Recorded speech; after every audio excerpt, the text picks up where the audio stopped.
Welcome to the Sons of Mjolnir podcast. The Sons of... what? This isn't your Sons of Macaroni, yeah! The Sons of Mjolnir? This is Sons of Mjolnir, yeah!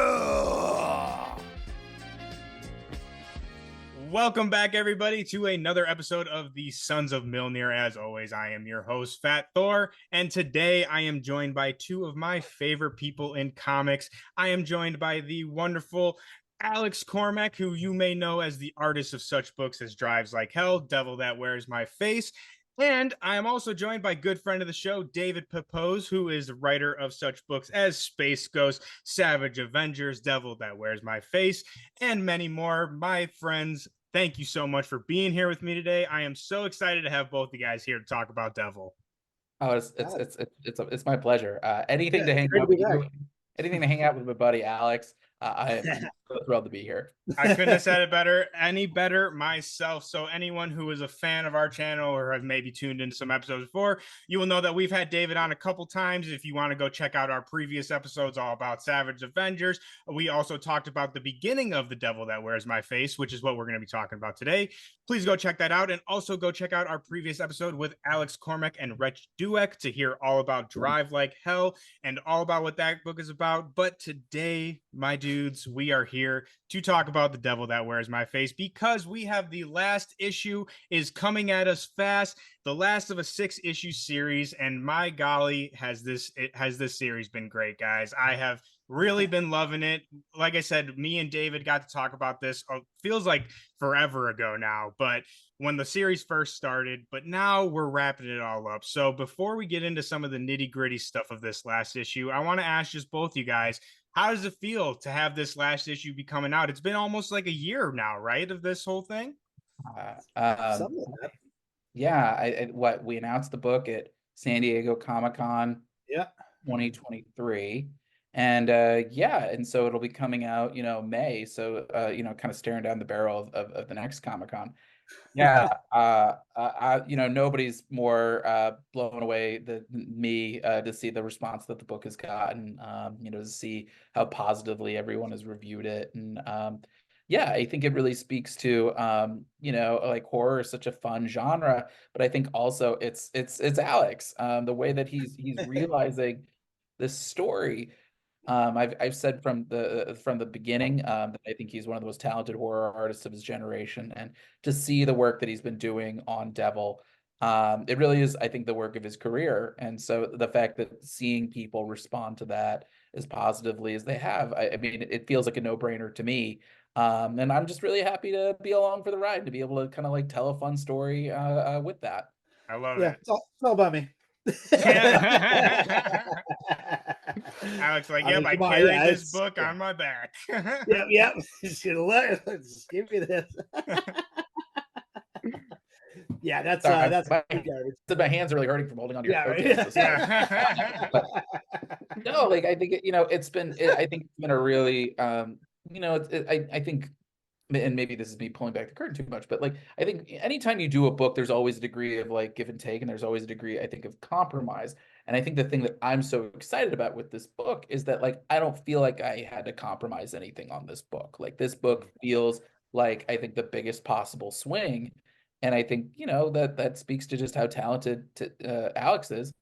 And I think it's just I think ultimately there's something really fun about kind of this body swap story, and I think that's something that transcends genre, because I think there's a little bit of wish fulfillment that goes into it. There's always something about we are restricted by rules, and we're restricted by expectations, and we're restricted by how other people think about us, and to be able to kind of upset that apple cart, there is something a little seductive about that. To have even if it's a villain taking over your life, sometimes that villain's kind of breaking down all the barriers that kind of held you back. And so that's I think like a really interesting dichotomy that comes with stories like this. And so being able to tackle something like Devil, yeah, it was a real kind of bucket list sort of story, and I couldn't be happier with how it turned out. And I couldn't be happier with how it turned out either. Because, like I said, I not only did I love the series, but I loved this last issue. And I gotta echo what you're saying, David. Alex, we were talking about this really quickly, but I gotta say, I think it's some of your best work too, man. And I was making the joke. I feel like every time I pick up one of your books, I'm like, oh, this is the best Alex page I've seen. And then next issue, it's like, oh, this is the best one. Oh no, this is the best one. So it's like every time you're like upping yourself in each issue. And I'll say that for both you guys with from the writing and the art perspective. So to get into this, See, this is why I come on the show. yeah, man, just to get your head up a little bit bigger, man. That's what Yeah, we're you here know? for. My hat's off anymore. Yeah, man. Well, hey, it's easy when it's true. You know what I mean? I wouldn't sit here and lie to you. I wouldn't invite you back if that were not the case. But for this episode, I kind of want to do something different as opposed to doing like an overall kind of thing of the series. So, like I said, me and David talked about the series a little bit in one of our previous episodes. So, y'all can go check that out to hear kind of the nuances of the story. But for this, I want to really dive into this last issue, issue 6. And like I said, this will be out after the issue. So if you haven't read the issue yet and you're watching this, go read that before watching this because there will be major spoilers for the last issue. But just to set us up here really quickly, we're in 18th century Rome. The demon legion has possessed the body of exorcist Father Vieri and has infiltrated the Vatican. Being trapped in another man's body named Santiago, Father Vieri and Santiago's wife try to stop the demon but fail, and now Legion commands the church as the new pope and is bringing destruction all throughout the Vatican. And that brings us to this last issue, issue 6. How'd I do? Did I miss anything, David? Yeah, no, I think you nailed most of the salient points. Beautiful. Yeah, no, things are bad in Rome. Things are very, Yeah, very bad. And to open this up, I want to talk about one of the first opening pages of this issue. And we see the Vatican just all, no pun intended, all hell has broken loose. And one thing I really loved about this is, again, we're talking about like, you know, favorite Alex pages.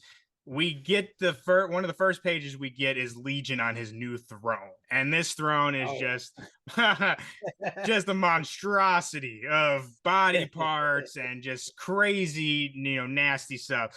So I gotta ask, so for David, from the storytelling perspective, what were your kind of not reasonings, but what was the kind of thought process on opening this book, really showing the effects that Legion has had on the Vatican since the last issue? And then for Alex, what was your kind of approach to the Legion throne scene, if you would? Was that, you know, did David like write out like, okay, I want bodies here, bodies here? How much creative freedom did you have on that scene with that in that panel in particular? David, I'll throw it off to you first. Sure. Well, yeah, I mean, you know, for me, like this whole book, especially Legion, it's him wearing a mask, you know, like he's trying to mask himself while he's infiltrating the Vatican, and Legion only does kind of with varying degrees of success. And so I knew kind of as we went through his arc, this was going to be like the mask is all the way off. And so like there's no hiding anymore what he's doing. You know, his influence has kind of like permeated Rome now. I'm looking at I'm trying to see at the script what I'd written as far as how intense was I thinking that yeah, no, I mean, you know, I mean, my scripting is pretty sparse, you know, with the directions, and you know, I think I just said an abattoir of dead cardinals. You know, we see the new pope in his chambers now, an abattoir of dead cardinals. It's Legion. So you know, Alex just did what Alex does. But yeah, you know, I also just wanted to build up some stakes, you know, like sort of showing that like, oh, you know, it's dangerous for Legion to have a seat with this much power, and it's already bad just from the jump. And so to see like, you know, what else he could do, you know, that is, yeah, that Legion needs to be stopped. It needs to be stopped immediately. So we really kind of wanted to put the tension on everything by showing how bad everything has gotten under Legion. And then Alex, so you get this So the first thing collection I had of to do was bodies look of up cardinals. So where does your mind even go with like making the throne out of bot? You know what I mean? Like, how does that creative is just the sick, twisted mind of Alex Cormack, or Yeah. So, well, the first thing I had to do was look up the word abattoir. Wait, and you notice I didn't use that word when I just asked you that question too, I was like, right? "What's he talking about?" Google it. Yeah, that's the writer brain, man. We got the writer here. He's using those $5 words. All right.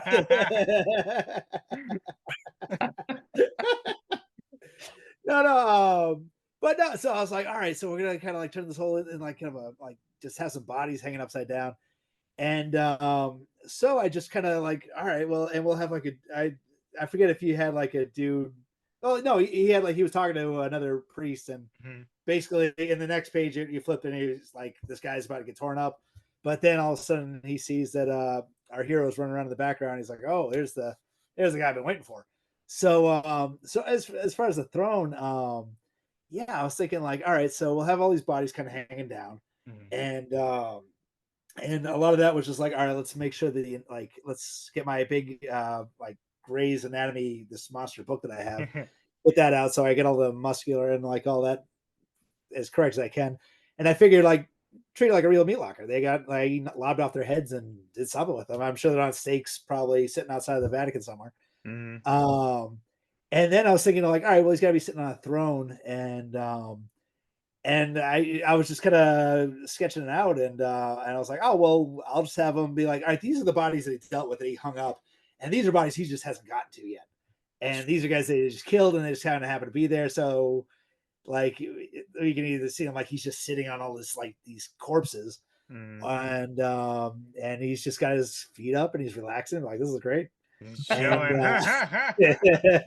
I love that. I love your description of it too, because I feel like it's like stuff I know from seeing it, but hearing you describe it just makes it that much more impactful, because I'm looking at it right now, and I mean the meat locker reference, like you totally see that. And I mean, I just the idea, because I mean, when I first see this, I'm like, oh shit, like which first of all, how many people are in this church? Because that's a lot of bodies. But like hearing you kind of the way that you thought of it, like, oh, these are the bodies he hasn't gotten to yet. It just I figured like everybody else, it's almost like, like Halloween decoration or Christmas decorations, yeah, all of it, you know what I mean? And just kind of like putting up lights, like, all right, I put some bodies over here. It's really, really nice over there. And this is that why one guy that's neck, he's gonna be over there. This is why you're one of the best at what you do, man, because that's how your brain works. Because I mean, again, I say this about every single issue. I'm like, oh, this is the best panel. This is the best panel. But this one, I think this and the Pope in issue 2 were the like, at least as far as like gruesome pages, I was like, oh Lord, oh God, we're here. If you're gonna do it, you got to do it, right? You're going for it. So we see we see Legion has all his destruction, and like you said, Alex, we got our hero Father Vieri comes in to save the day and finally go toe to toe with Legion, which has been kind of happening throughout the series, but very much like, oh, we almost got him, and then like, oh, the plan gets foiled, but now is the big fight, right? So for David, from the writing perspective, what was it like kind of process of scripting this actual face off, and again, no pun intended, face off between Father Vieri and Legion, having them actually go at each other? And then for Alex, from the art perspective, what was like, how did you again take the script from David and turn that into such a dynamic piece of action with like the glass flying everywhere and all that kind of stuff? So David, I'll throw it off to you first again. Yeah, well, in terms of like the actual like nuts and bolts choreography, I wanted the idea of that like Legion is literally weaponizing the church, and so the idea of like shattering the stained glass and using it as a projectile, and Vieri having to use like the candelabra, as like to try to like fight him off. Like that felt like a kind of a fun way to like lean into that metaphor, and then crashing into the crypt, sort of showing like this kind of gruesome underbelly of the church itself. I think and I think a lot of this, I had really choreographed a lot of this in the initial outline. I felt like this last issue was sort of like our chance to make everything kind of click together. And so in a lot of ways, I had written this last issue. I'd written the outline, and then I made a lot of adjustments to previous issues to kind of like set all these pieces up. So bits like the Iscariot blade, you know, and it failing when Vieri uses it the first time. That was I had known how this last one was going to go, so I needed to kind of set that up in previous issues. I tend to write what my motto is dessert first, and this was very much a dessert first kind of book, where I was like, okay, like I know how I want this thing to end, and then I can kind of work my way backwards into like how do I tee it all up. So yeah, there were a lot of moving parts, but it was all like it was trying to kind of connect the dots for all these various characters, giving them all something to do, but also trying to give them all a sense of closure. You know, so you know, both Vieri and Maria and Pentecost and Santiago and Legion, trying to give all 5 of those core characters like an ending. And so yeah, I will say actually I want to give a shout out to our editor Christina Harrington, because she made a core edit kind of in the 11th hour that really I think improved that last issue. I had 2 ideas when I had written that last issue, and I turned it into Mike and Christina, and I said, I don't know what Maria should be fighting. I was like, we could have like kind of like a possessed statue. So it's, you know, representing like the corruption of the church. Or I was like, or we could like dredge up Pentecost's all pretzeled up body. And Christina was like, you're dredging up Pentecost. And so and Alex did such a great job with that. And I think, like, again, Christina is one of my favorite editors I've ever worked with. She gives incredible notes, and this I think was the best note she's given me by a wide margin, because I think it really did. It gave Pentecost an ending, like, kind of as we're revealing that like he's not a great guy, he's not really on the up and up. That was like kind of a cool way to like give this like surprise villain his just end. Oh, I love that. And Alex, David, you're leading me perfectly into another question I had. So Alex, I'll add it on to what I already asked you. So first, making the action so dynamic, something that you do so well also in Drive Like Hell, which while that's automobiles and cars, you do it just as well with human beings as well. And also too, I wanted to ask you about Father Pentecostal coming back and the panel of him all freaking that crazy whacked out. And I again, not knowing much about art, we talked about this on your first episode, from an artist perspective, how do you go about like the anatomy of that dude is absolutely insane. And I think you do it so well. Like I'm looking at it right now and it's crazy looking, but I'm like, the more you look at it, it makes sense still. Like the leg is where it should. It's all you so figure he's just a bag of, and like the bones are just kind of floating in there, and he's just kind of sloshing around. Yeah, like how do you even approach starting to do, like, I know you have your your Grey's Anatomy books and all that stuff, but I mean, man, that's just, it's so impressive how you do that. So yeah, that one was that was tricky to figure out, but yeah. So what I did was I kind of used myself as a model, and not that I broke down my bones, but so what I did was like, all right, if he's gonna kind of crawl this way. So I would kind of like, and this is what I'll do anyways with pages. I'll always, I'll take my wife's old laptop and use the photo booth app and kind of record myself, and I'll get up and like act out a scene. And like, it's an old like animation trick that I learned a zillion years ago. Like act it out. That way you get like the actual movements of what they're doing, and you create better characters that way. So with this one, I kind of like posed in like maybe 5 different positions. Like, okay, maybe he'll crawl this way, or maybe he'll like crab walk. And I mean, you can imagine me doing this and like falling over. And I gotta see these photos, man. Can those be at the like end of the issue 6? Lord, yeah. I always say that there's one of my favorite one of these was I did not to get off track, but it's a quick tangent. I was doing a cover for Sync, And the image was of like this lady being pulled into a van of like all these killer clowns and all this stuff, right? And I had my wife set up on a stool, like like her hands out, me kind of grabbing onto her, and my son, who you just saw, but he was only like 2 years old, didn't really get what we were doing, but he thought we were taking a nice photo, so he kind of like stood up with like his shoulders back, big smile, like his arm on my wife, like yes, like this is my family. It's a beautiful family photo. So I was like, oh, we gotta save these Christmas cards. That's awesome. But yeah, so what I did was, so I did all these like shots of myself.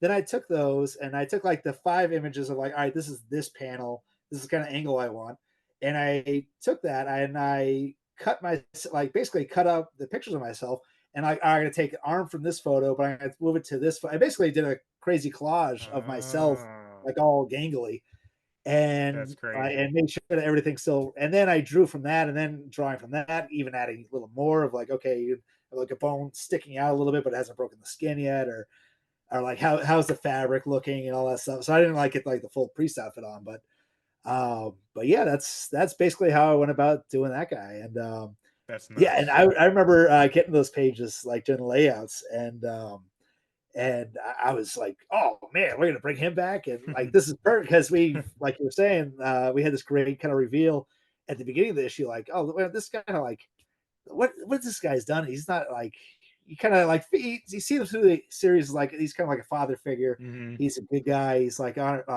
he's on Vieri's side and all that. And if you find out like what he's actually done, he's basically like kidnapped him and brought him in, and you're like, yeah, he'll be one of the many. And just like, but now throwing him in here is like this kind of like realizing he's basically a ghoul, and now showing him as a ghoul, like kind of bouncing around and just taking him out the way. I thought that was a perfect ending for that character. Yeah, his true face, if you would. Yeah, exactly. And I think Dave, I think everyone like, oh, dude, I get to draw him like this, and you're like, oh yeah. She thought we should bring the corpse back. I'm like, sold. Let's do it. Yeah. Christina knew exactly what you were gonna like. She immediately. I had written that scene. I had actually written my first version was her fighting a statue, and then I had written an alternate version, and that the one that you wound up drawing, I wrote that in the comments, just being like, hey, I wasn't sure which one of these was better, and Christina was like, Pentecost, use him. This one. Use that version. So statue would have been cool though too. Oh yeah, the statue could. I mean, we could have done some cool stuff with that, like especially like hitting it, it can all crumbled up, but it's still coming out. Yeah, like we could have done some cool stuff with that. But I think the Pentecost was the way to go. Director's cut. Devil Wears My Face. Like, director's cut. Deleted scenes. It's the difference between like a hamburger and a hot dog. I mean, it's both are good. Yeah, exactly. I think that was the right call. Christina's very good at like any time that I've sort of hit a fork in the road. Anytime I've worked with her, she always knows exactly the right direction to go. So. And somebody mentioned a second ago, like bringing them down into the catacombs. Yeah. Oh yes, I wanted to mention that too. That dude, so I got cool. so excited. I'm like, I get to draw catacombs. Oh shit! Like, oh boy, one of those like I didn't even know this was on my list of things I always want to draw. And I was like pulling out Indiana Jones' The Last Crusade. Like, let's rewatch this and get some ideas. Yeah, I love that. And I'm wondering too, David. You mentioned this very briefly. So, was this a script thing, or Alex? Was this a Alex creative decision? Them breaking through the page panel, like into the next page when they go into the catacombs. That was so damn cool, and I thought just like such a creative way to transition through the scene. So I was just again that was a combination, like true collaboration there. Yeah, because I know I drew it a certain way, and Dave's like, "Oh, what if you move it around like this?" And we kind of worked on that page a little bit together. Yeah, I remember that. Yeah, like you did such a great job with it. Yeah, just like. I'm always trying to think of like how do we play around with like the page structure, and especially for something like Devil, because we're focusing so much on like the horror of it all, we're not always able to kind of do those kind of like meta tricks.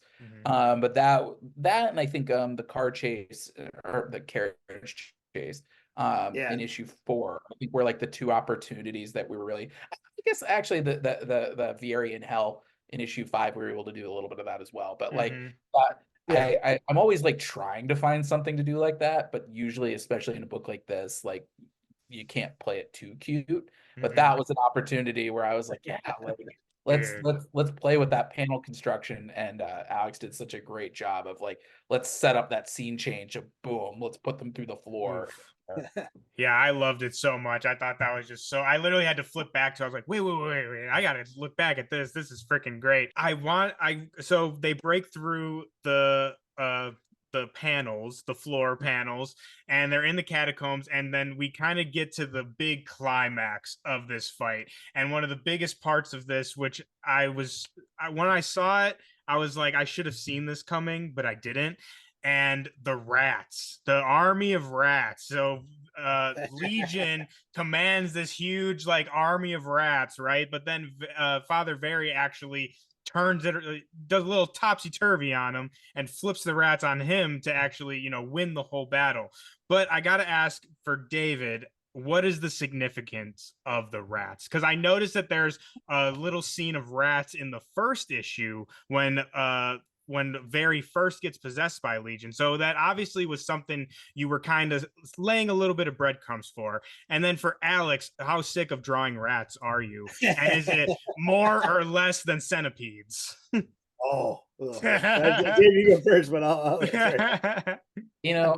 Well, it's one of those things. Some of this is happy coincidence. Like, I feel like in issue 1, I don't actually remember. Alex might have been the one that drew the rat at the end of issue 1. I don't remember. I don't know if I actually wrote that in my script or not. But it was a great, it was a great way to kind of, Take credit. it was a good way to kind of tee us up. But yeah, I think it was just, I was trying to think of sort of like powers that like a demon from hell might have. And so I was drawing from like all sorts of kind of mythology for that. And the idea of like vampires being able like, control like, vermin. So I was like, okay, we can, I think, borrow something from that and make it kind of like his offensive weapon. Like not only can he like, use like kind of telekinesis to like, break somebody or, being able to kind of peer into your mind and like kind of draw out your worst secrets or like, draw out your inner demon to, turn you into one of his minions. But I like the idea of like being able to like weaponize like the worst parts of nature. And so, but it also came back to, the way that the original biblical demon Legion was cast out. He was cast out into a herd of pigs. And so I thought like, okay, like we could kind of riff on that like we can have it that like Legion has this sort of offensive little army and we don't have the pigs, so we'll put him into something like this. And I think it also kind of helped that like I had a pretty strong idea of what like the last image of the book was going to be. And so I knew that we could kind of like set all this up by having these rats. And I thought it was just something that like, it felt representative of the book itself, which is like you have the church, and the church is supposed to be this like bastion of morality and sort of the greater good, and yet there are still rats in the walls. And so that's really Legion's whole thing, is that he draws the rats out, he brings them into the light. And it's sort of that's a double-edged sword, because on the one hand, like when they're out there, it's horrifying. But as Vieri kind of shows, like the moment that they're exposed, that means you can wipe them out. And so it was just kind of like a nice little synchronicity, I guess. Yeah, and I really love too, which maybe I'm just reading too much into it. And I mean, if I am, you can take credit for it. That's fine. You can take this one for free. But I love too, like I forget exactly what he says, but Legion makes the comparison of like rats and people. Like, like people are just freaking rats. And then it's the rats that end up killing him. Like, and I kind of read that as like, yeah, humans are shitty a lot of the times, but we can also be good too. And we do have the capacity to be good. And at the end of the day, it's the rats, i.e. us, who are able to overcome this, big evil. So I thought that was just super cool. Thank you. That line about the vermin, I think, was kind of a late addition. I think I had added that in, like, I don't even think it was in the lettering pass. I think it was in the edits on lettering, as I was like, oh, it might be cooler to add to tweak the line to make the comparison about humans and vermin. Yeah. So yeah, shout out to Justin Birch for doing all that. He did a great job fitting all that in. Oh yeah! Shout out Justin, shout out Christina and Yep. Alex. How sick of drawing rats are you? Because I mean, dude, there's like I was looking at because I knew I wanted to ask you this question, so I like was zooming in, and I'm like, oh my god, there's so many. So again, rats or centipedes? What are you more sick of drawing? You know what? The centipedes were. I'll say the centipedes were worse. Yeah, The the centipedes are still worse. just gross. I mean, like because like so what I would do, I would like look up like like rat reference like Mhm. and that was fine because I could go on like YouTube or I could go just online and look up pet rats, like nice and clean Yeah. rats. So they're either I'll make them gross, but yeah, like then I'm like, okay, but centipedes, it doesn't matter what you do to them. You give them little booties and they'll still be gross. Give them like those like cartoon eyes or something. Sure, yeah, it doesn't matter. It's just they're just ugh. Yeah, it was one of those. Yeah, so that one page, especially when it's like a big tidal wave, I think about a quarter into it, I was like, "Oh Christ! All right, let's let's get up." I don't know how your eyes Yeah, don't all like right, let's go. blend it all together, like especially Yeah. when they're so tiny like that. So again, not being an artist and not knowing the process, this may be a dumb question, but so you hand draw all of those rats, right? Oh Like yeah. everyone, like you don't like Yep. oh, I do a couple and then copy paste. Like you did all of those. Yeah. Oh my Yep. god, That's I that's I feel bad for you. I feel the carpal tunnel in my hand, dude. oh, Jeez. it's nothing.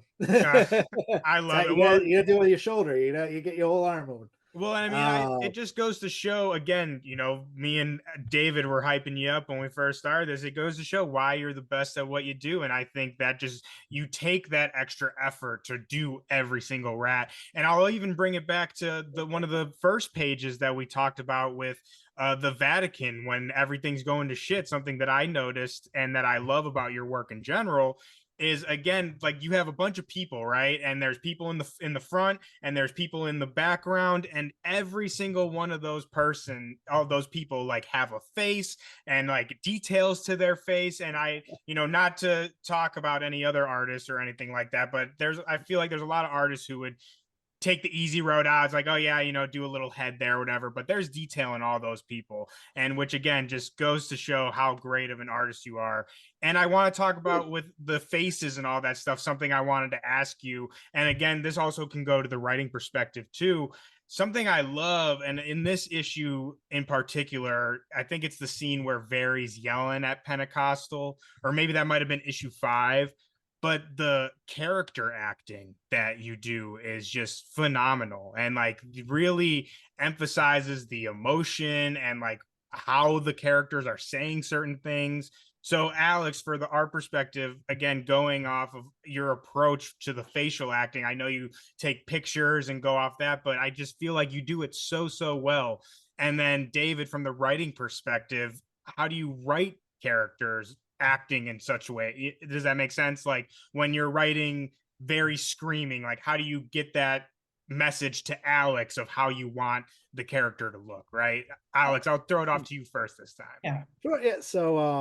Yeah. So with any acting bits like that, I mean, yeah, like I said, I'll videotape myself doing this. I'll like read off lines and all that type of stuff.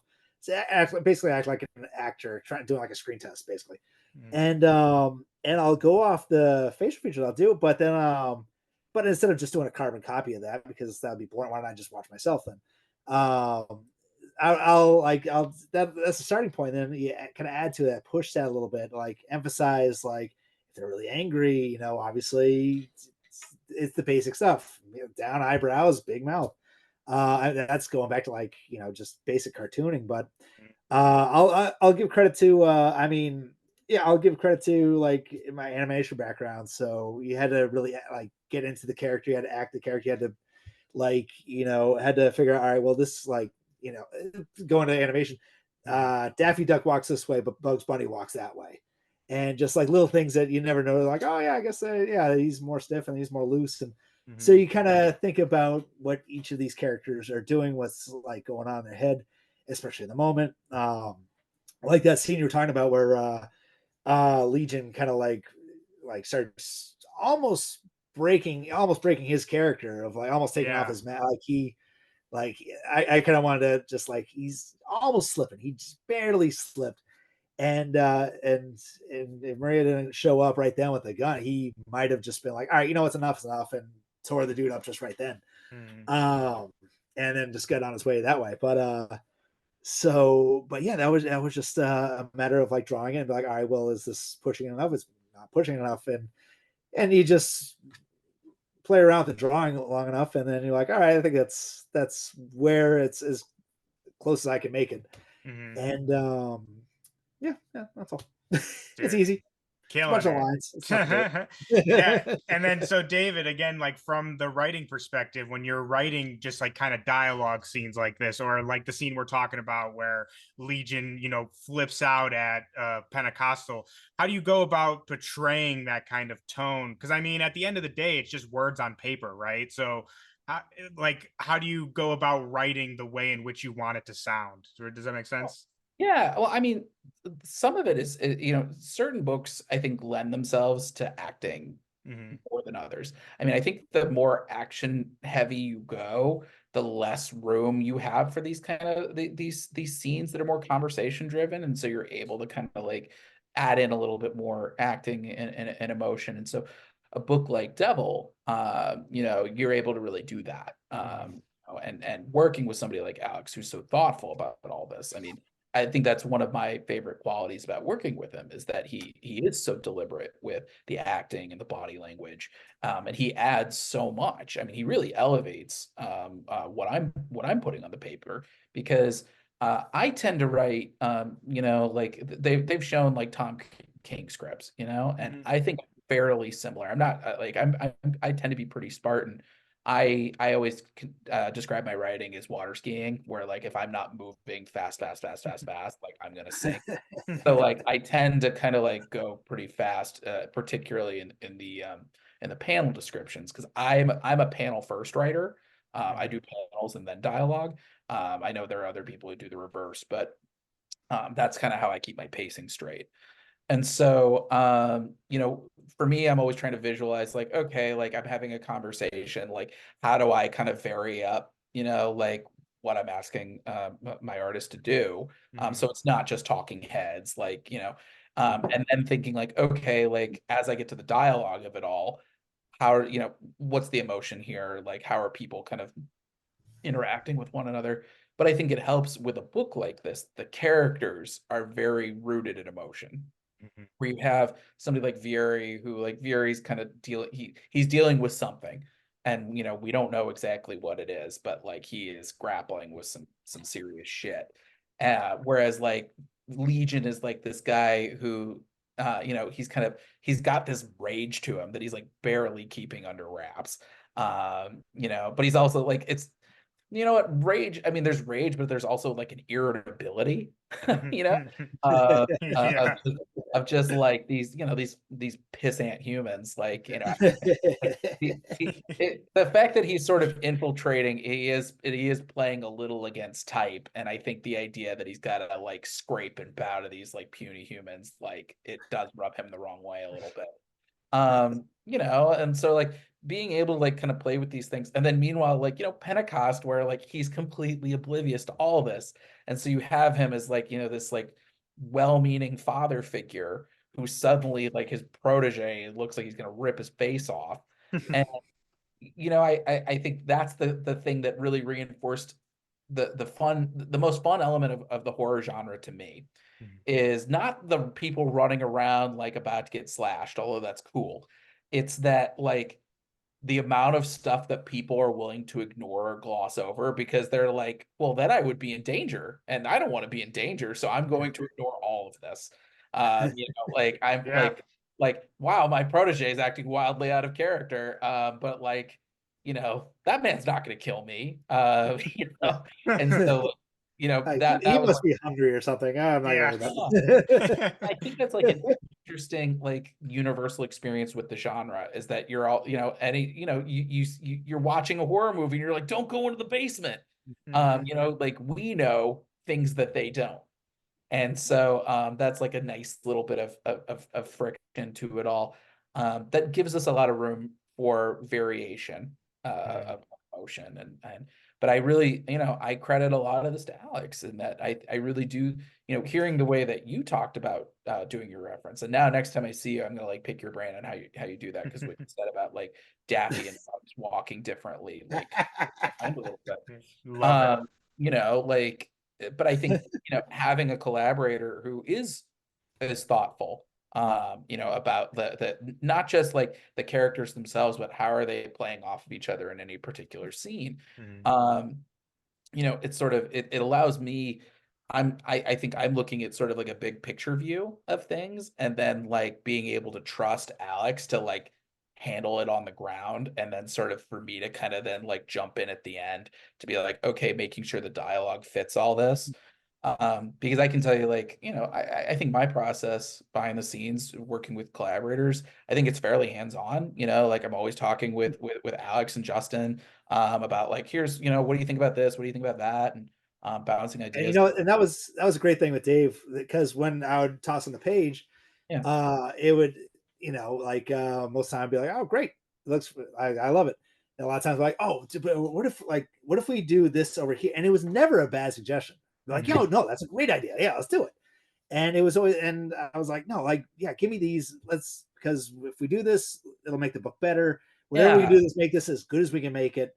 Yeah. And That's so my it was philosophy great. Like, so it was never like, oh, he's making me like the right foot goes there. But it's like, no, that's a great idea. Yeah, let's try this and that type of thing. It was very collaborative, Like I'm cleaning stuff up until the very last lettering pass, like once Alex turns in his pages, I do Christina gets mad at me when I do this, but it's the only way I know how to do it. I take all of Alex's pages and I put them in Photoshop, and I literally do like a rough lettering pass.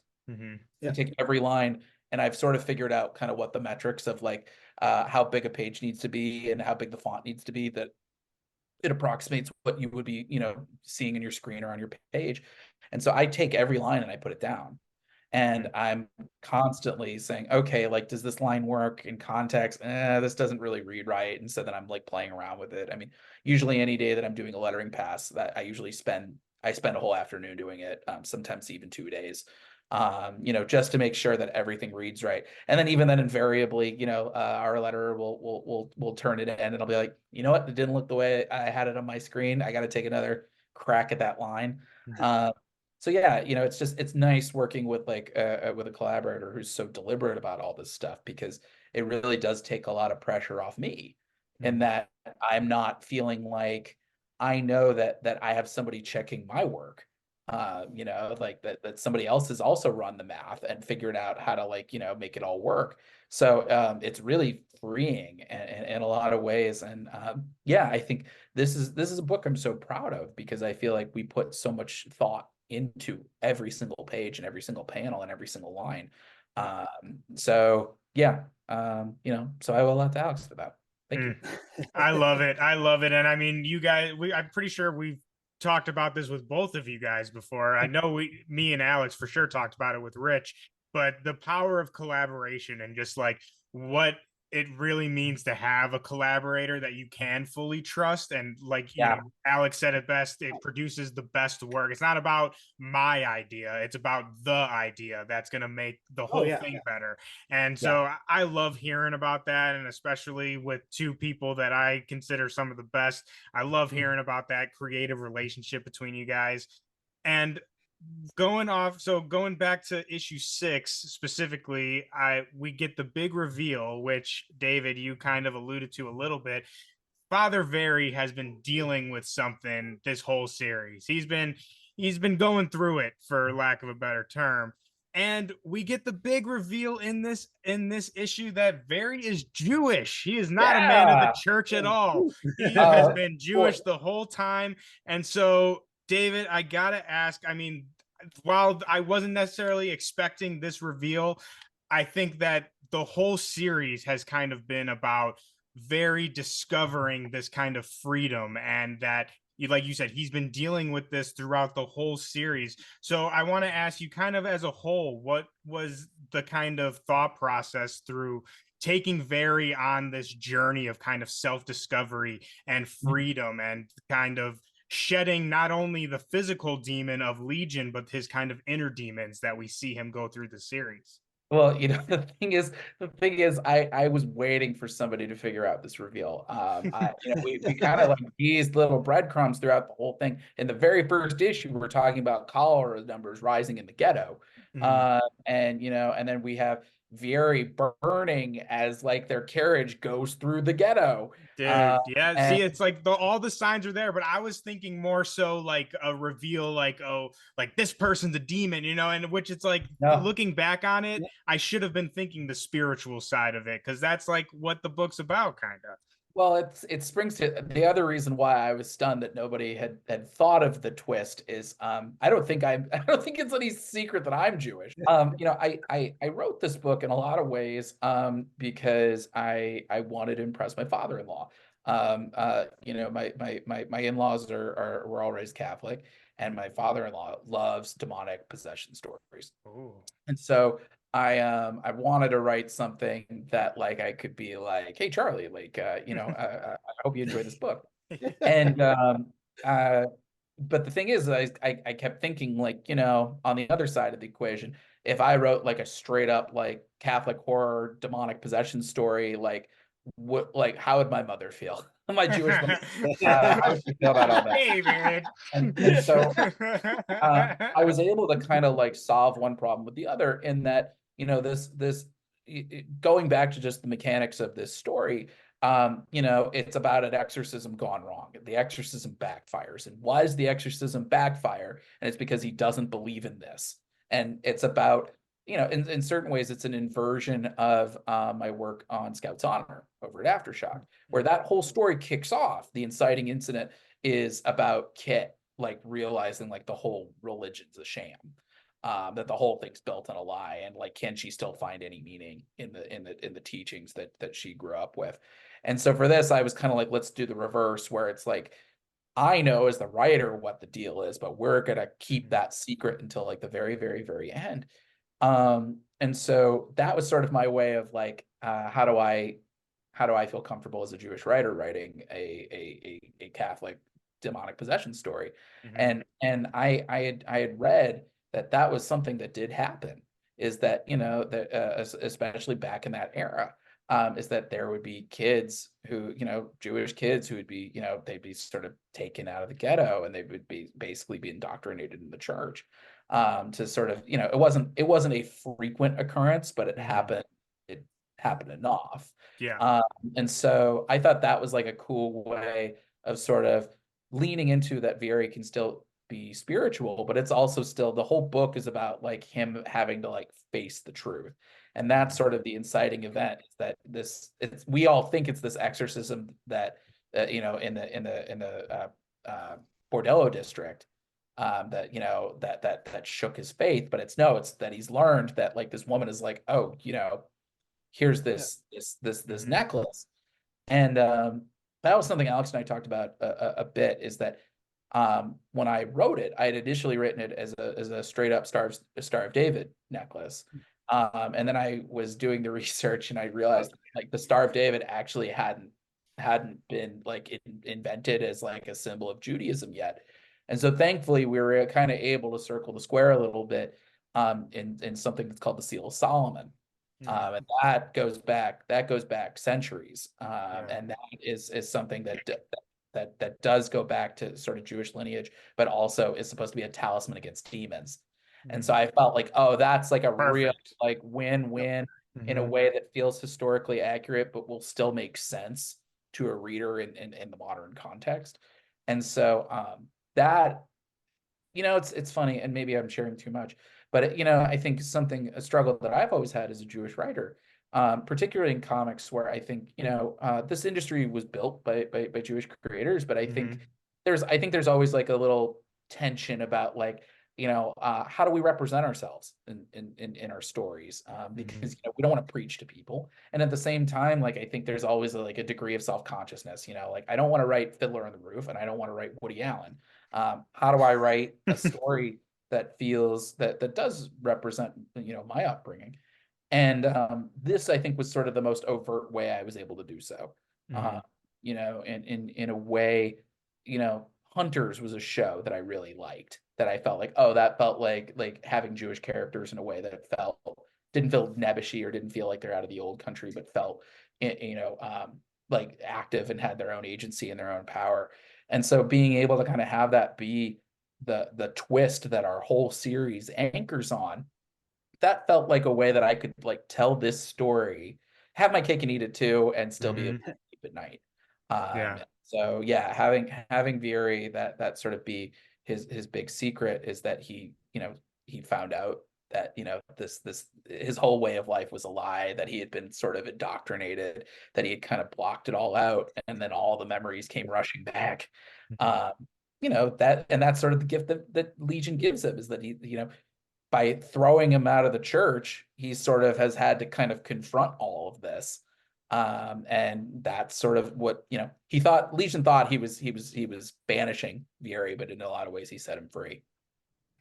I love it. I love it so much. And I mean, like I said, the reveal, I was thinking more like, oh, like the woman was like he's a demon baby or something, you know what I mean? Yeah. But then when the reveal came, it was like, oh, this makes so much sense. And Yeah. I obviously, again, knowing that you are Jewish, seeing you be able to put yourself in the story a little bit and represent that side as well, it all came together so beautifully. And I think you played it beautifully too. And as for me personally, someone who didn't find religion till later in life and has a kind of complicated relationship with religion, Yeah. I thought it was such a poignant way to kind of discuss that kind of confusion some people might feel in their faith, or, like you were saying, really being able to set himself free. And I just thought, again, knocked it out of the park all around. I loved it. And Alex, for your part in this reveal, I gotta ask you. So I was looking over the issues last night, and I feel like this could be a happy coincidence, but I don't think it is. I think that you were playing some things behind the scenes here. I noticed that we almost don't get any blue in this whole series until this last issue, and issue 5 and issue 6, I think. And the first couple issues are very dark and dreary and kind of foggy and all that. And then so again, we've been spoiling this book the whole time, but major spoilers here. So the last scene of this book is Father Vieri driving off kind of in the sunset, and we see the sun. And I also noticed there's not one scene in this book that takes place during the day until this last issue. So I'm curious. Again, I feel like that could just been, a happenstance, like, just kind of happened that way. But I feel like that was kind of intentional. So was that kind of intentional to show Vieri's journey through this series of, first everything is very dark, but once he comes to this realization, he sees the light? Or was it more so just kind of situation based, like that's just kind of what the situation called for, and it just kind of happened that way? That's right. No, and but no, that was thought out to have the kind of like, especially this last issue, really think of it like, I don't want to take credit for thinking of this grand scheme from the very beginning. I was just making it like, I was making it dark because it was a dark story. And but yeah, by the end I basically wanted to have it as the sun comes up, and like a little subtle thing of like, we had black borders throughout this. Once Legion's gone, everything's white again. I didn't even notice the border. It's just kind of like the lights are on, and the the original reason why I had the black borders was because I felt like when I was drawing it, I felt like I was watching a movie with the lights on, and I was like, oh, we should, like, I don't really do this often, but I think the black borders might really make this kind of pop, and that was just my own kind of personal thing, and. But yeah, but no, I mean, that finale, it's kind of, the world is now a little lighter. It's less like, you don't have this kind of shadow like thing hanging over them so much. I mean, sure, like everything's still pretty beat up by the end, but it's a happy ending, and a great shot of like him riding off into the sunset and everything, Mhm. and then that one little rat kind of doing the departed end in there. Gotta Yeah, leave yeah, us with a little stinger, dude. Gotta leave us with a little stinger. But I Just a just little loved it because, wee. again, going to like Vieri's journey from the writing, like from a character perspective, how, like I said, he's dealing with this confusion and then, comes to this freedom and realization at the end. You really see that reflected in the artwork. And again, like the first couple issues, very heavy with the blacks and reds, stuff like that. But then when we get to like the fight with Vieri and stuff, you get blues and some like lighter hues of red and Oh stuff. yeah. So I just And a lot of felt, that was coming out of like issue 5, like going bonkers yeah. with the colors and like really pushing it as like harder than I've done, especially with colors. Mhm. Um, and just being like, oh, wait, let's bring some of that back in here. Like, kind of everything is just like you're almost like kind of in between like both worlds and all that. And kind of have like you're here, but that's like just like not too far away, And Again, going back to the perfect collaboration between you guys. yeah, real quick, I just like to say that I'm happy. I like to think now that this book sealed the deal for you, Dave, to get engaged. yeah. Yeah. Yeah. It's funny. I was writing Moon Knight, City of the That's Dead, good. Punisher, and this book all concurrently, and I was writing them back to back to back to back. And yeah, I turned in my last issue of City of the Dead, and then promptly got engaged that night. And yeah, I think What a day. That's Yeah, damn. Dave for I the history books there. yeah, but right. yeah, this book, I'm pretty sure we locked in our venue, like the week I Yeah. turned this last script. So it was definitely like that was like a very emotional summer. Oh, I say a big summer for you, man. Yeah, it was a big summer. But yeah, this book, I have a lot of affection for this book because it had been so long in the works, in that I had written the outline for that book. Actually, I think it was like the previous winter. Mad Cave had approached me. It was right before they had announced Savage Avengers, and so they approached me New York Comic Con, and so as we were talking about ideas, like I kind of generated that over the course of like a couple of months. Like I did some research and all that, and then as I was like slowly kind of like hammering out the scripts, then we started talking about like, oh, okay, like who would be the best fit to draw this book. My first thought was like, oh, it's got to be Alex. It's got to be Alex. And Chris Fernandez at Mad Cave was like, oh, we're a huge fan of Alex Cormack. Do you know him? And I was like, actually, You we've know we've him? played on the road. Like we've hung out at cons, and like we're both buddies with Rich Douek. And so it was easy to kind of just like slide into Alex's DMs and be like, hey man, so I have this idea, especially because I'd been wanting to work with Alex for years. I mean, his work on Sync was like the first the what got him on my radar. And I was just like, whoa, like this is great. Like really visceral, like razor sharp horror. And so like I'd been like I for a long time I'd been like, okay, like what's a pitch that I could like give Alex? There was one pitch I remember I had pitched you as like a tech Yeah, one. we were talking about one thing, and like I you know I don't think I was there artistically yet. Like Listen, I think if your you pitch mind. me now, I'd be like, oh, let's do it. But I remember like You at the want time, it, I'm it's like, yours. oh, yeah. Okay, that's one more thing I'm gonna have to pitch at you next. Let's do it. Because I would, yeah, man, I would give you that concept in a heartbeat. There we go, baby. New projects happening here on There it Sons of is, man. Millionaire. Let's do it. You heard it here first, folks. You heard Yeah. it first. But yeah, I feel like there's like, yeah, there like the fact that Alex was like, yes, this is great, and realizing like how many cool things about this book that Alex was super into, like sword fighting. I was so excited about that. When you got issue 2, you were like, oh my gosh, I'm gonna put on some Errol Flynn. And let me tell you, as a writer, getting that kind of response, it's such a wonderful feeling to know that like your artist is like your collaborator is like so invested in the story because look, I understand comics can be a numbers game, and sometimes for some people it's just a job. But I will say that I've been really lucky that I've never felt that way, that like I write everything like it's the last thing I'm ever going to write, because one day it will be. And sometimes I feel like that make my collaborators want to tear their hair out. It's like I'm very invested in what the thing looks like at the end, because I know that like I'm going to shout that thing from the rooftops, because like ultimately I know that like my collaborators are too busy actually producing the actual work, so I gotta front this.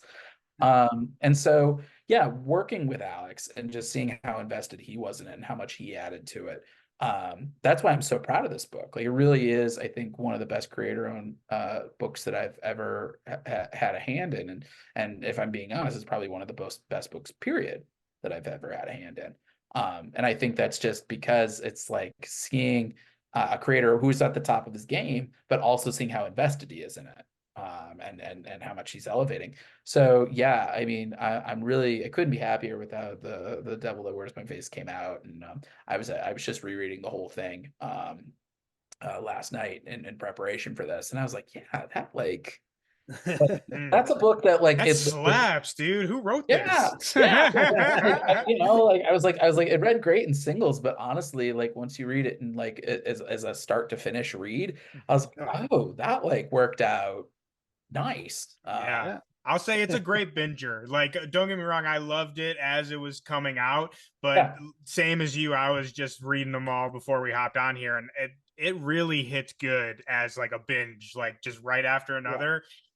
The what's called reveals still hit just as hard, if not maybe even a little bit more, because I'm like really fresh with it, so I'm just like, oh shit, so yeah, it's a great binger, people. So like, we've gone through issue 6, we got to the last page of issue 6, we've talked about the whole series as a whole, and again, this episode is meant to be just kind of a celebration of The Devil That Wears My Face and the great work that you guys have done together. So we talked about like your feelings about the book now that it's come to an end, but I gotta ask, do you guys have, for both of you guys, do you guys have like a favorite moment from this series? Maybe like a specific issue. I know it's kind of hard to pick from your kids, but like, Alex, do you have a favorite page from the series that you've written or drawn? And then David, favorite moment that you wrote? You were just saying, you're rereading, you're like, oh shit, that was good, right? Like, what are some of those moments for you? Alex, you want to take it away first? Sure. Yeah, sure. Dave, you want to go, or? No, please, after you. All right. So, I mean, I could go through each issue and just be like, all right, no, this page. Yeah, that sword fighting was a blast to do. And my only regret with that, it wasn't like 20 more pages of just sword fighting. But like, I mean, the carriage race, the carriage chase, I mean, that was so much fun to do. And just trying to figure out like, all right, how do I make this look and make it look like it's going fast and all that. The bit with the rats on this one was let's get let's make this as over the top, like a tidal wave of these suckers. Even like kind of Legion kind of floating down with him, and he's like, his face is kind of cracking a little bit, like the Legion inside his body is getting a little too much for this body, and doing like a whole Men in Black type of thing. Like the Edgar suit is not making it work anymore. No, I saw that his face is like, it's kind of like a little bit like, it felt very Frank Miller-y in like a really cool way. Yeah, I remember seeing those pages and I was like, oh, that's like Sin City era Frank. It was great. Thank you. But no, I mean, there's a bunch of stuff in this. I mean, like the whole him in hell trying to figure out how is this going to look, and just be like, all right, I gotta make sure this looks kind of crazy and trippy, and like, and just anytime there's like a good challenge like that, like, all right, kind of like reading it out the script and thinking to myself, all right, how are you gonna do that, tough guy? All right, let's see if you can pull this one off. All right, genius, what do you got this time? Yeah. But I mean, and that just makes it so much fun. And you might be banging your head at the time, but you're just like, yeah, this is great. Once you crack it, there's no feeling like, yeah, and especially the in hell bit, that was a very much like, okay, this is mine to screw up. because it was all fake. Like reading them, like, oh yeah, this all makes sense. I'm like, all right, how do I do this? Like, Oh, you did a great job with it. You did like a I got great a couple of tricks in my Yeah. sleeve, but we gotta make this really sing. You killed it. And just a little side note, I gotta say, you like the way you do fire is so impressive, dude. Like, I Well, thank mean, you. again, no diss to any of the other artists out there. We love you all, but man, you kill it with the fiery stuff in this and in Drives Like Hell. Both, I'm like, I can feel the freaking flames of this. I don't know how you do it, man. That's why you're the artist. I'm just a guy talking about comics. But David, what were some of your some of the favorite moments that you wrote in this series? Again, the ones that when you were reading back, you're like, oh shit, that was like you're doing a little pat on the back to yourself. Well, honestly, issue 6 has 2 of my favorite moments in the whole book. Of course, Vieri's reveal that he's Jewish, just because that was such a personal moment for me. But I think the moment, honestly, that's probably is right up there as my favorite. It's when Santiago stabs Legion with the blade. Where you have that bit where he's like, you're right, I'm not a believer, but he is. Yeah. Epic. That was kind of, I think, like the last bit of the whole outline that clicked together. Was I was like trying to figure out this last bit, and I remember I was walking around my neighborhood, like, I'm always Rubik's cubing a script together. That's how I sort of view it. As I'm constantly figuring out all the permutations, and it's always bothering me until something really clicks. And it was when I was like, oh, what does Santiago do? Santiago, he gives control back to Santiago, and then the rules work. I was like, yeah, that felt like a nice little bit of like world building and like rule making that like actually made sense and clicked. So yeah, those were some, but also like the opening sequence in the first issue, Feed Me More Priests. Oh yeah. I thought Alex did such a good job at like selling the whole book, just in those opening pages. Yeah, drawing And that dungeon was a lot of fun. yeah, I'll also say the whole party sequence in issue 3. That was fun. That was me writing a little differently than I'm used to writing. Of just like, okay, like how do we make this feel like a sequence, but it's not action. It's just and how do we make like the setup of all this like as fun as it can be, where you have the big party, and then Maria like has hired all the brothel workers, as all back to Vieri's ministering, and then you have sort of this darkened room where it turns out that he's like in a reverse pentagram made out of like the dirt from a potter's field, and it's been consecrated with the blood of the damned. Dude, so smart. That was like Mission Impossible, like, what's it called, Ocean's 11. Like, it was so good. Like, that's why I said it was so fun. Like, when like you were talking about the blood, I was like, oh shit, like it was one of those great moments. I love that scene too. The thing with the blood of the damned was something else that we kind of worked out a little in the 11th hour. Was like I had written something else. I'd said like the blood of a demon, and I was like, that doesn't make any sense because it's in a human body. But I liked, once I figured out, like I was talking with Mike Martz about it, and when we kind of came up with this idea of like, well, being damned is a different thing. That's like that sort of transcends a lot of the physical rules, because it's sort of this spiritual sense state of being. And so like the idea that once it's left Vieri's human body, this is the blood of the damned, and that's his tell. That I was like, okay, that holds water to me. And that was sort of our way of kind of, in issue 5, having Pentecost realize like, oh God, what have I done? I've been back in the wrong horse. But yeah, I think everything involving the Iscariot blade, I was really happy with, because I think that became like, it went from being like a MacGuffin to being like a really cool tool to sort of just a signature weapon, but a way to sort of like lead Vieri through the story in like a cool, dynamic, action-packed way. So yeah, those are the ones that really stood out to me. But I know that once we wrap up this podcast, I'm going to think of a whole bunch Yeah, of exactly. Right. Hey, just send them over my way, and I'll put them up on there. I Be see like, that right now. Like, oh yeah, the party. That's right. That was a ton of fun to draw. be like, yeah. Yeah, David and the ladies Alex from the ball, also liked. I kind of just follow them around and like, all right, what's their story? Yeah, I love all those moments. And I mean, another one that I can just think of, I really loved, I think it was issue 5 when Vieri's getting pulled down to hell. And he says Yeah. something Oh like, yeah. there's Yeah. only demons here or something like that, and all the Yeah. hands. That Oh, was really Alex. good. That was all Alex. Yeah. I had written sometimes, especially sometimes when you write a splash page like that, like you're just like, well, you trust your artist, Yeah. to just be like, okay, this is your page to make a meal out of it, or it's your page to kind of like just Go get crazy, one bro. page out. Yeah. Like it's really it's you choose your own adventure with a splash page. Because there are a lot of ways to make it dramatic but still simple, or you can make it dramatic and make it look like amazingly cool, like what Alex did with that page.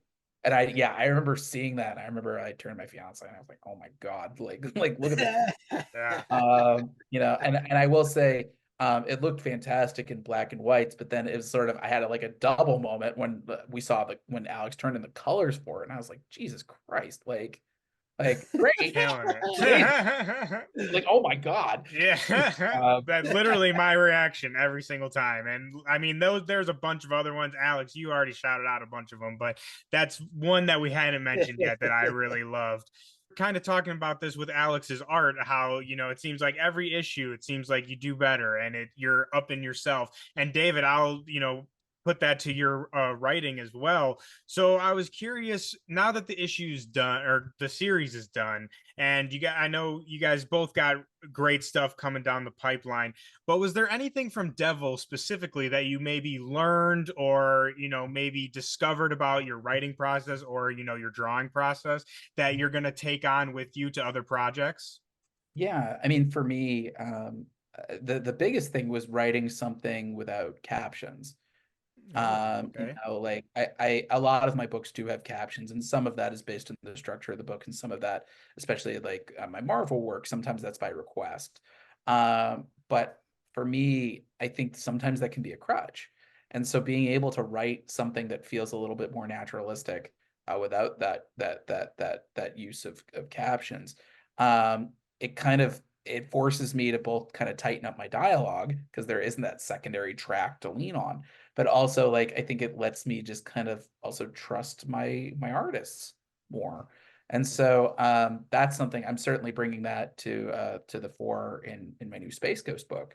Is I very much I love the process of doing it like this with Devil. And not to say I'm never going to write another book without captions. I'm in the middle of writing one right now, but I do feel like that kind of it lets me get to the point a little faster. It certainly makes the scripts flow faster. And so yeah, I think when I started on Devil, that was not something I was used to doing. I'd only written 1 or 2 books without captions before, and I was a little nervous about it still. And seeing the way that it turned out, I was really, really happy with it. And it's something that like I want to do as often as I can. Awesome. Alex, what about you? Yeah, for my sake, oh yeah. The biggest thing for me was probably a lot of the coloring that I did, which was the just the different techniques, especially with issue 5 that kind of popped up. Because yeah, when you were saying on the black and white, like it looked great in black and white. Now do that in color, like okay, let's figure this out. And I know, like one of those pages, I had like 4 or 5 different versions of it, and was just kind of like, all right, which one of these like kind of works with this area?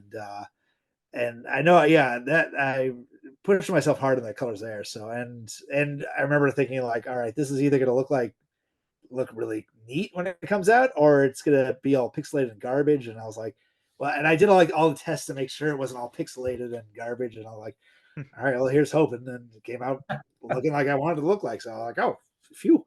But, I'm colorblind, and I thought the colors freaking looked amazing. So I think you thank you. nailed it, brother.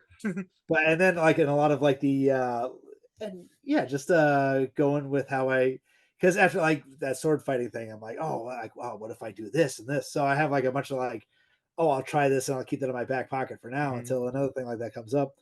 But it was one of those like, oh, what if I put like if I drew it from this angle or that angle, and like, oh, well, that might make that a little bit better than I did here. And but and you know that's the nice thing about this. Like you're never done being a student. You know, Yeah. like you're always learning something new.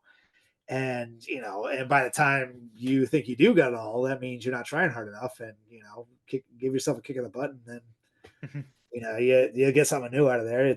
You're never done learning, and that's the fun thing about it. You know, you're always trying something new, and yeah, it's one of my favorite things about having this as a job.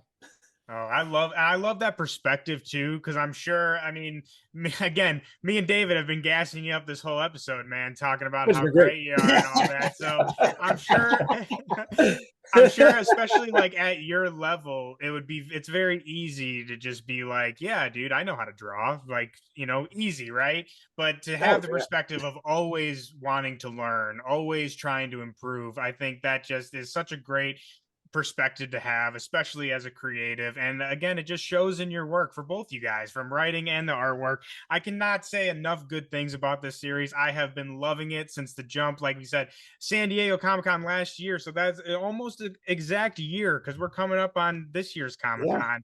So last question I have for you guys. Again, this has been just a celebration of the series as a whole, a celebration of your guys' great work.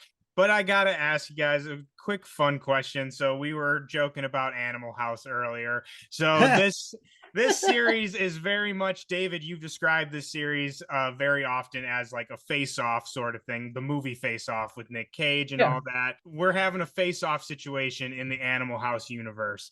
What two characters would you like to see body switched in Animal House? And if you were to write a story about that. I say David looks like he's got one ready, so I'll throw it to David first. No, I think it's got to be Bluto and the Dean. Oh, there you go. Yeah, that's a good one. Yeah, it's got to be Bluto and the Dean, and it's got to be Bluto just absolutely ruining the school and the Dean learning how to have fun again. No, that's a great premise, actually. I'm gonna write that. You can have that one. Yeah, there's there's your part two. Great. Yeah, that's a great premise. I'm writing that down. Hey, there you go. I guess 13 going on 30. You can have that one for free, David. We're friends. We're friends, man. Alex, what about you? You got the same answer, or you got two other characters you'd like to see? That's a way better answer than I had, because I was thinking of like what I could do with Niedermeyer and like the Omegas, right? Holy crow! I could like the idea of swapping Niedermeyer with Flounder, but I mean that's just like a lesser of what Dave's talking about. Just doing Bluto and Dean Warmer. That would be so good. Oh my! No, that was one of those. Like, I mean, I grew up on those movies, like Animal House, Blues Brothers, Caddyshack. Like those were on all the time in the background, along with like Rudy and Hoosiers. Like those were my dad's movies, and my dad would always just chuck them on, and no one would even be in the room. Like you'd kind of walk in, and there would just be like something going on in the scene. And but those. I mean, that's childhood right there. So I love Animal House, dude. That's like one of my favorite movies. When I went to college, I had the college hoodie. I mean, I had the sweater, and you would be shocked at. I mean, I'm 28 now, so you know.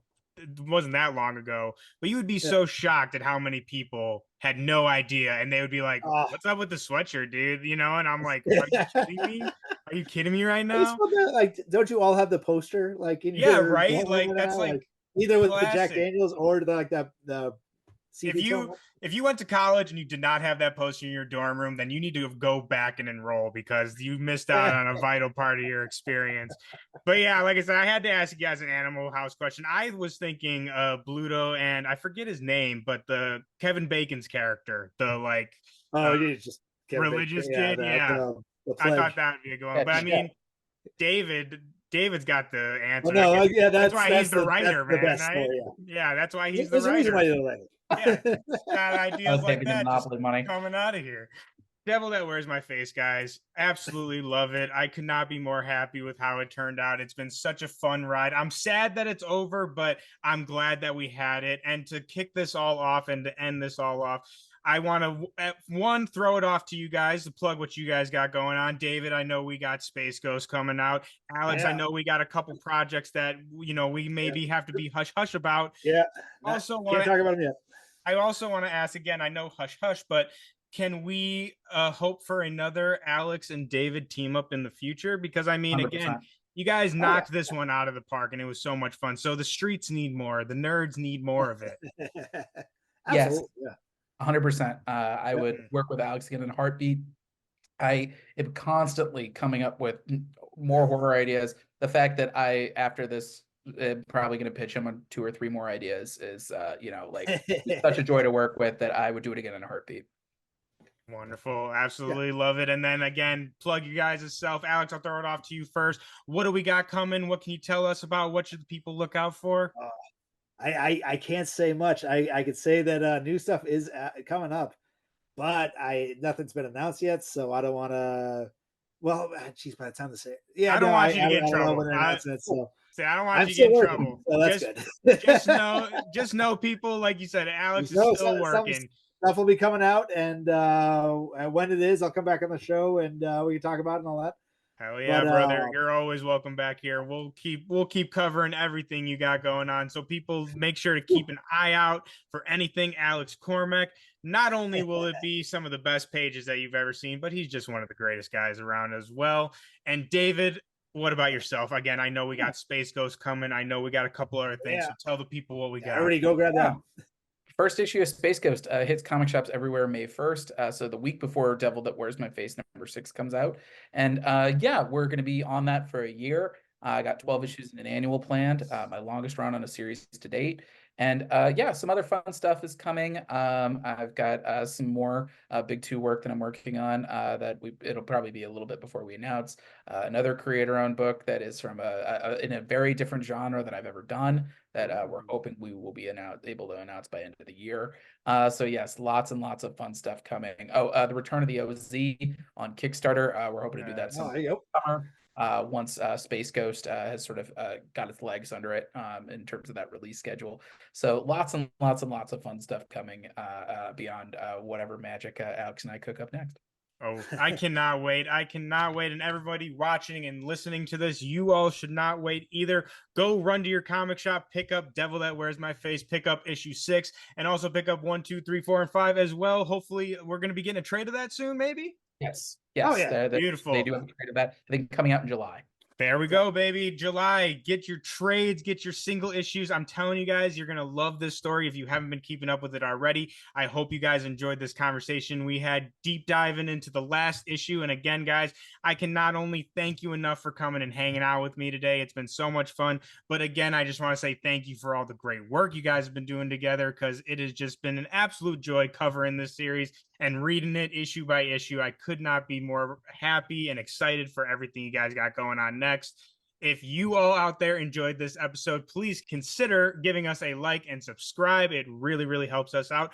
Also, head on over to bcwsupplies.com and use code Sons of Mjolnir for bags, boards, boxes, anything you need to collect. We have you covered. Again, that code is Sons of Mjolnir. Thank you guys all for watching. I hope you guys all stay hydrated this week. I hope your stacks are fat. And we will see you guys all next time. Alex.